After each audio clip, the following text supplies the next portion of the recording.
Eh bien bonjour à tous, j'espère que vous allez très bien et surtout que vous passez un agréable moment en ma compagnie. Moi en tout cas ça fait plaisir de vous voir. Aujourd'hui je tiens tout d'abord à vous annoncer qu'enfin mon serveur Discord communautaire dédié à ma chaîne YouTube est ouvert. Donc dans ce serveur, dans le lien sera dans les commentaires et dans la description, je ferai attention à cela.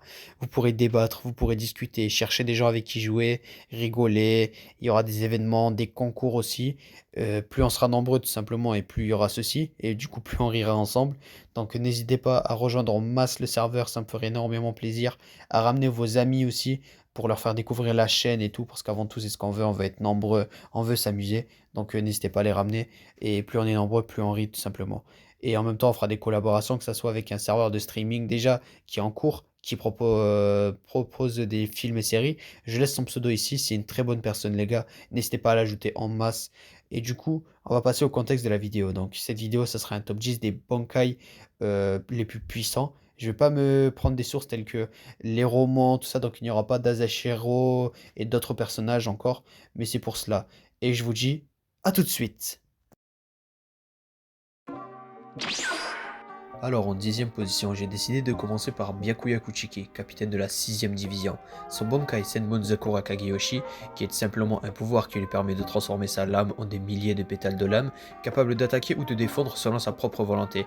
Il a différentes techniques parce que tout simplement c'est un Bankai qui est assez polyvalent, que ce soit le mode défensif où du coup elle forme un mur protecteur autour de Byakuya, on a pu le voir lors de son combat contre Ichigo. Il a le mode offensif où les lames ciblent et attaquent l'ennemi à une vitesse fulgurante, que ce soit par des lames telles que face à Gérard ou encore face à Ichigo quand c'est des grosses vagues de cerisier. Et enfin la technique finale, du coup le Shukai Akyu Teikei, excusez-moi si j'arrive pas trop à le dire, du coup une technique ultime où tout simplement ces pétales se rassemblent en une épée géante pour une attaque dévastatrice. J'ai préféré le mettre là tout simplement car son Bankai est très polyvalent, mais à côté des autres Bankai ils sont beaucoup trop puissants, vous allez comprendre. En soi Byakuya a un très bon Bankai et surtout c'est un très bon capitaine. Il a quand même livré un combat aux côtés de Toshiro et Gérard face, je veux dire Toshiro et Zaraki face à Gérard Valkyrie, excusez-moi pour la petite erreur. Mais tout simplement je préfère le mettre là parce qu'en soi les Bankai qu'il y aura, il est déjà très bien son Bankai je trouve, mais les autres Bankai bien au-dessus sont largement bien au-dessus de celui de Byakuya. Sur ce, à tout de suite. En 9ème position, j'ai décidé de mettre Mayuri Kurotsushi, de capitaine de la 12ème division. Son Bankai Konjike Aishisugi Jizo, qui est tout simplement un bébé géant empoisonné qui libère une sorte de poison qui permet du coup à Mayuri de paralyser ses ennemis. On a pu le voir que ce soit contre Zaya Laporo. Il a différentes techniques, que ce soit le poison létal comme je vous ai dit, ou encore le fait que ce Bankai puisse s'adapter. C'est pour ça aussi que j'ai préféré le mettre avant celui de Byakuya. C'est qu'encore une fois, il s'adapte, il peut envoyer des instructions à son Bankai au moment même pour l'améliorer directement. Que ce soit contre Pernidan, on l'a vu, ou tout simplement il crée un Bankai qui est un bébé du coup dont les nerfs sont littéralement sa peau, ce qui fait qu'il est tout le temps enragé, il veut tout le temps attaquer et que même Pernidan ne peut pas contrôler. C'est ce qu'on a pu voir, c'est que je pense même contre Byakuya, il peut s'adapter parce qu'il est plus intelligent et ça pourra le faire, sachant que l'intelligence ça peut, on va dire, être supérieur à bien des domaines, que ce soit la force brute ou encore la vitesse sur ça. Parfois, je dis bien parfois, pas tout le temps, mais encore une fois, Mayuri est très intelligent et c'est un savant fou. J'ai préféré le mettre là parce que comme dans ma vidéo où je fais un top 10 des capitaines du côté très, je trouve que Mayuri peut s'adapter facilement face à Byakuya. C'est pas un capitaine, on va dire, haut gradé. Bah si en soi il est haut gradé, mais vous allez comprendre, on n'est pas sur le même niveau de Bankai ou encore de force brute. Vous allez voir tout simplement, mais je trouve que c'est une sage décision d'avoir mis Mayuri là. Et sur ce, à tout de suite. En 8ème position, j'ai décidé de mettre le Bankai de Toshiro Itsugaya, Daigo Ren Yorinmaru. Simplement, son pouvoir principal, c'est qu'il a un contrôle absolu de l'humidité et de la glace, ce qui lui permet de figer même des adversaires géants. On l'a pu le voir contre l'Espada numéro 3 Haribel, où tout simplement il l'emprisonne dans une sorte de pilier de glace. Il a différentes techniques, que ce soit la congélation complète, où il transforme l'adversaire en glace et le brise, que ce soit contre Gérard, où on l'a vu complètement figé, tout simplement en un instant. La glace éternelle, tout simplement, qui fige l'humidité autour de lui pour créer des boucliers au désert, ou encore le dragon de glace. On a pu le voir face à du coup Kondu, si je dis pas de bêtises, il l'a utilisé, sa sorte de dragon qui sort tout droit de son dos, ou du coup l'attaque signature qui libère tout simplement un dragon de glace géant. Moi ce que j'ai beaucoup apprécié parmi Toshiro, c'est ce pourquoi je l'ai mis en 8ème position avant Mayuri et avant Byakuya, c'est tout simplement la forme adulte qu'il a. Bah, certes, elle est temporaire, mais avant tout, je rappelle qu'il a littéralement congelé Gérard en un instant. Ça, c'est une prouesse quand même. Donc avec Mayuri, j'imagine même pas, surtout Gérard quand même. C'est pas n'importe qui. C'est littéralement le cœur du roi spirituel. C'est pour ça que j'ai préféré le mettre là et aussi parce qu'avant tout, Toshiro est un prodige. J'ai préféré le mettre en 8ème position parce qu'en soi, les autres capitaines, soit ont des Bankai beaucoup trop puissants, soit c'est que leur Bankai n'est pas aussi puissant, mais tout simplement, on va dire, ça se complète avec un certain aspect du capitaine, que ce soit sa force, sa résistance, son intelligence, sa vitesse, bref, vous allez voir. C'est pour cela que j'ai préféré mettre Toshiro Itsugaya en 8ème position, car au fil des années, peut-être, il deviendra beaucoup plus puissant, mais manque beaucoup d'expérience, et sur ce, à tout de suite. En 7ème position, j'ai décidé de mettre Onohana Aretsu, ex-capitaine de la 4ème division. Son Bankai Minazuki, qui est tout simplement un mélange de régénération et de destruction, ça montre un peu son côté Kenpachi, le côté destruction, vu que tout simplement il y a une sorte de liquide qui surgit, on va dire, dans toute la zone, comparable à du sang, du coup ce qui reflète, on va dire, le côté Kenpachi. Du coup on le rappelle, les Kenpachi c'est des guerriers sanguinaires, sa lame peut guérir ou infliger des blessures dévastatrices selon son intention. On a pu le voir, du coup, les nombreuses techniques, comme j'ai pu le dire, que ce soit la régénération ou encore les coups fatals, qui sont précis et conçus pour exploiter les faiblesses de l'adversaire. On a pu voir Onohana au maximum, que ce soit dans son combat contre Zaraki Kenpachi, ou tout simplement elle le soigne à de nombreuses reprises, et à de nombreuses reprises Zaraki est au bord de la mort. On voit à quel point Onohana, ses pouvoirs représentent une certaine menace, on pourrait dire, si elle les utilisait à mauvais escient, et on voit aussi d'un côté pourquoi elle est la première Kenpachi, tout simplement. Avant tout, son Bankai est beaucoup trop puissant, mais malheureusement pas assez exploité, c'est ce qui est triste, et c'est pour ça que malheureusement je préfère la laisser là, puisque son Bankai on l'a pas assez vu et il reste sur certains points assez flou, ça on pourra pas me dire le contraire.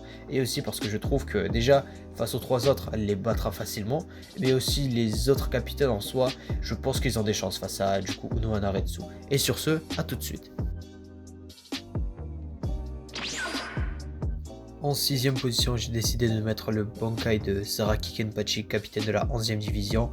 Du coup, son Bankai no Zarashi, qui est tout simplement un pouvoir qui lui permet d'augmenter sa force brute et sa vitesse, et lui permettant de détruire presque tout avec une puissance colossale. On l'a vu face à Gérard quand il le coupe en deux, et tout simplement à quel point il est rapide. Tout simplement, il envoie des coups qui peuvent diviser des structures massives ou encore des adversaires en deux, et aussi il libère son énergie spirituelle brute qui provoque des destructions massives dans son environnement. J'ai préféré le mettre là. Je sais que je vais me faire beaucoup insulter parce que avant tout il fait partie des 5 forces militaires spéciales, je sais plus si on le dit comme ça, bref, en gros les 5 Shinigami que Iwash redoute, tout simplement, qui peuvent être une menace pour le Vent Reich, tout simplement parce que avant tout il a une force brute, et c'est pour ça que je l'ai dit, il y a des capitaines qui, on va dire, possèdent en plus de leur Bankai un atout très précieux. Zaraki, c'est sa force brute, et c'est pour ça que le roi des Quincy a préféré le mettre dans la liste, tout simplement c'est pour sa force brute. Et sa force brute, elle s'accouple très bien avec son Bankai qui tout simplement libère sa puissance tel un, on va dire, un démon. Et j'ai préféré le mettre là parce que du coup il ne contrôle pas encore son Bankai. Il peut même attaquer ses alliés tout simplement, contrairement à des personnages qui réfléchissent un minimum à quel moment utiliser son Bankai, et surtout qui ne risquent pas de mettre en péril le Gotei 13. C'est pour ça que j'ai préféré le mettre là, mais à part ça, un Bankai très puissant, et surtout j'ai hâte de le voir en animé. Et sur ce, à tout de suite. En 5ème position, j'ai décidé de mettre Kyoraku Shunsui, ex-capitaine de la 8ème division et nouveau capitaine de la 1ère division. Son Bankai Katen Kyokotsu Karamatsu Shinju, qui est tout simplement un pouvoir qui lui permet de plonger ses ennemis dans des jeux basés sur des contes et des mythes. Les règles de ces jeux imposent des conditions mortelles et des effets désespérants. On a pu le voir qu'une seule fois à l'œuvre, c'est tout simplement face à l'île Barreau. On sait que c'est un Bankai interdit puisque tout simplement il peut avoir des répercussions sur ses alliés s'ils sont à proximité. Tout simplement, il possède 4 phases différentes. La première, c'est que juste simplement il y a un lien qui se crée entre Kyoraku et son adversaire, et dans lequel les dégâts qu'ils reçoivent sont, on va dire, les mêmes. C'est-à-dire si Kyoraku on va dire perd un bras, l'île Barreau va perdre un bras aussi. Vous voyez à peu près, si simplement il se fait rafler, l'île Barreau va se faire rafler aussi. Puis la deuxième étape, c'est tout simplement une maladie incurable qui arrive tout simplement par des points noirs. La troisième étape, c'est tout simplement l'adversaire qui est plongé dans une eau dans laquelle il se noie. Et la quatrième, c'est tout simplement la décapitation, on a pu le voir. Bon, malheureusement, ça n'a pas trop servi face à l'île Barreau, ça aurait pu marcher sur un autre adversaire, tout simplement. Mais ce que j'ai beaucoup aimé, c'est que c'est un Bankai que Kyoraku utilise une seule fois, tout simplement, c'est pas un spammer de Bankai. Et aussi son Bankai, il est très puissant, tout simplement, du moment qu'on est dedans, et on peut plus rien faire. Tout simplement, dès qu'il l'utilise, on ne peut plus rien faire. Si on est juste à côté, eh bien on fait partie, on va dire, des conséquences du Bankai de Kyoraku. C'est pour ça que j'ai beaucoup aimé, c'est qu'avant tout Kyoraku c'est un capitaine qui réfléchit, tout simplement, contrairement à certains capitaines comme Zaraki, qui eux ne préfèrent directement attaquer. Lui il réfléchit un minimum, et surtout il ne met pas en péril, on va dire, tout le Gotei 13. Et j'ai préféré le mettre là car son Bankai, tout simplement, il l'utilise, c'est la fin de l'ennemi. Par exemple, encore c'était l'île Barreau, il avait, on va dire, deux autres transformations, mais ça serait un adversaire du style Askin, je pense qu'il l'aurait battu. Mais sur ce, à tout de suite. En quatrième position, j'ai décidé de mettre le Bankai d'Ichigo Kurosaki. Bien sûr, je vais parler du Bankai qu'il a à la fin du manga, pas le Bankai qu'il utilise tout au long de l'anime, que ce soit la sorte de petite lame noire qui lui permet de devenir plus rapide et un peu plus puissant et de balancer des attaques d'énergie, telles que le Getsuga Tensho. Je vais parler du vrai Tensazangetsu, le Bankai qui lui permet de combiner ces trois pouvoirs qui sont ses pouvoirs de Shinigami, de Holo et de Quincy. Tout simplement, ça accélère ses mouvements et ça augmente sa force brute de manière phénoménale. Il a différentes techniques, que ce soit le Getsuga Tensho combiné, qui est une version amplifiée, du coup il fusionnait de son attaque signature mélangeant son énergie Holo et Quincy.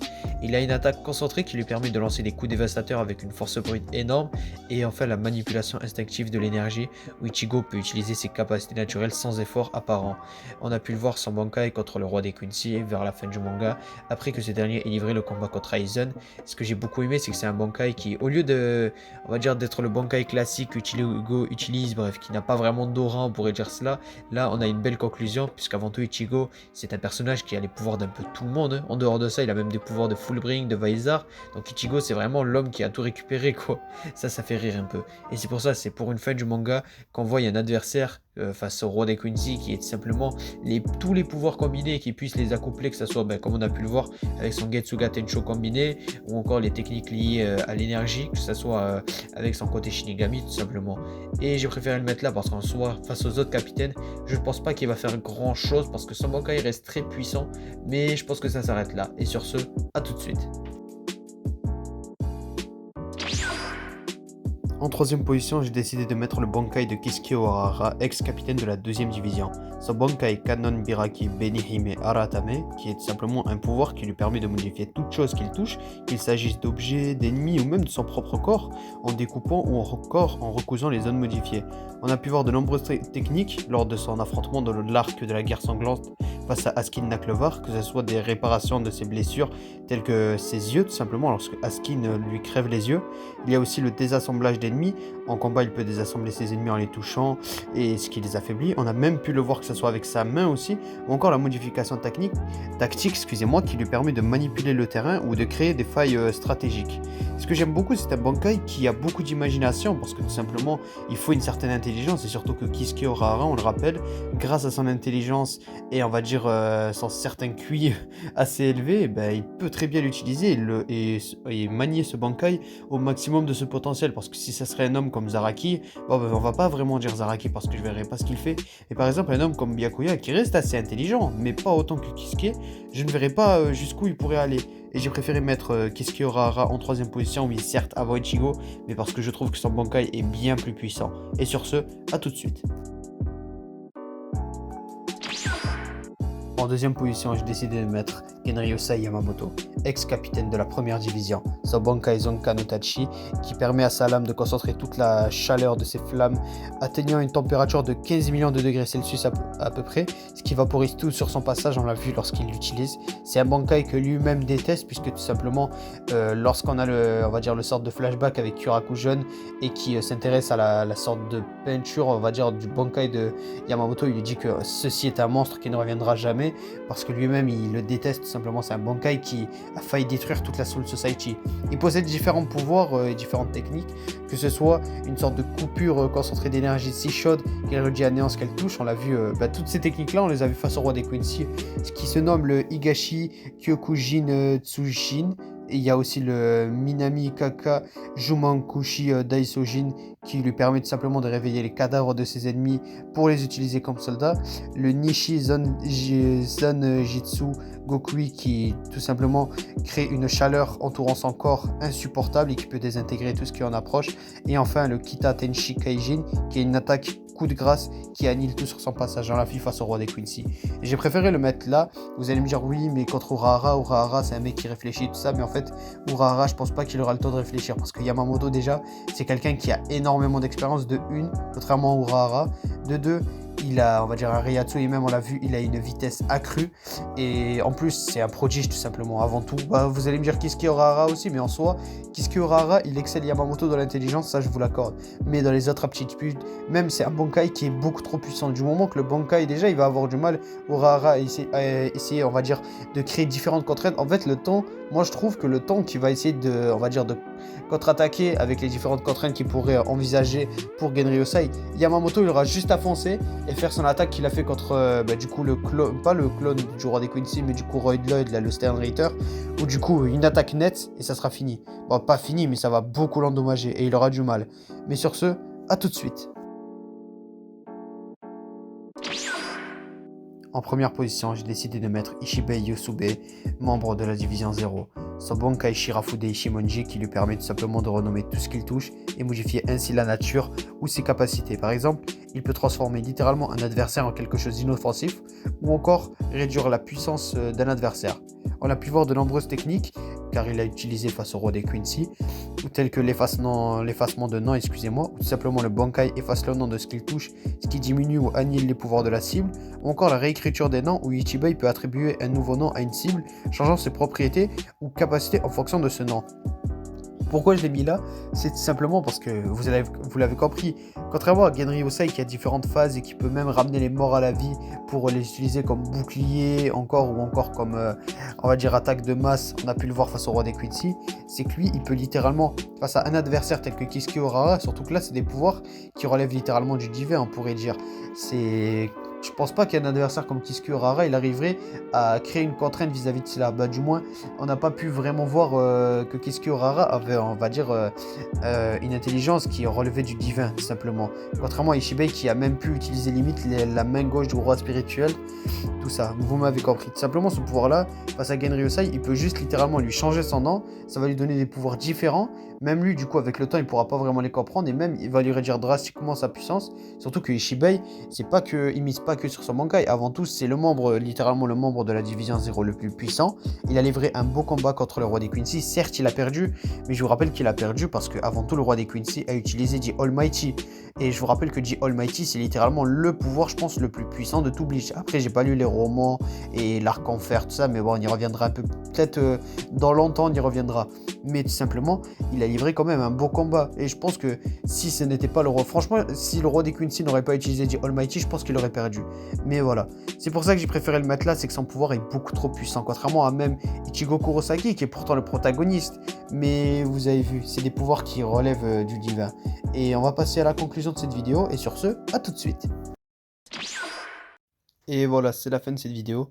J'espère qu'elle vous aura plu. Si vous n'êtes pas d'accord, n'hésitez pas à me donner vos avis en commentaire. Je peux faire des erreurs, je le répète, je suis un humain. Et je préférais me baser sur ce que j'ai pu voir et ce que j'ai pu constater. Et du coup, vous donner ma conclusion de mon côté. Donc, n'hésitez pas à liker, commenter, partager, vous abonner. Bien sûr, n'hésitez pas, je le redis encore une fois, à rejoindre mon serveur Discord qui s'affiche dans les commentaires et dans la description. Et je vous dis à la prochaine.